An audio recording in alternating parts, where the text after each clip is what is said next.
Salut tout le monde, aujourd'hui on va parler d'une question qui m'est de plus en plus posée en consultation. Il s'agit de l'autoconservation sociétale des ovocytes. Saviez-vous que la loi de bioéthique du 2 août 2021 offre désormais aux femmes âgées de 29 à 37 ans le droit de congeler leurs ovocytes en l'absence d'indication médicale? Mais pourquoi donc? Alors tout simplement parce que la fertilité diminue après 35 ans. Et notre société a évolué et l'âge moyen de la première grossesse en France ne fait qu'augmenter. Il était de 28,5 ans en 2015 et si on prend l'âge des patientes qui ont accouché en 2022, il était moyennement de 31 ans.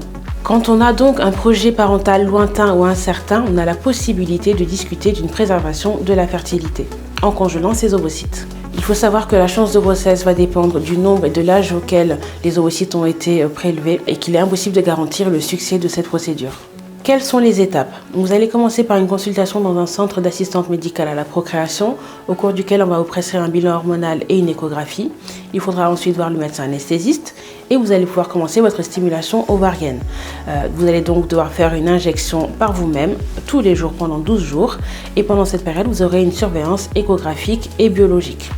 Une fois que la stimulation sera faite, vous allez pouvoir bénéficier de la ponction d'ovocytes qui se fera sous anesthésie en chirurgie ambulatoire. Donc ça veut dire que vous allez juste passer une journée d'hospitalisation et ensuite les ovocytes pourront être congelés.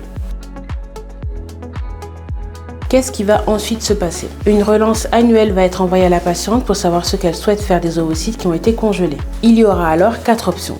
La poursuite de la congélation, la destruction des ovocytes, le don à un couple ayant un projet parental ou le don à la recherche. Est-ce payant? Alors non, c'est pris en charge par l'assurance maladie, excepté les frais de congélation qui s'élèvent à 45 € par an.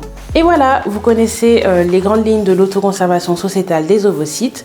Si vous voulez plus de détails, n'hésitez pas à le demander en commentaire. Likez, commentez, abonnez-vous et à bientôt pour une prochaine vidéo.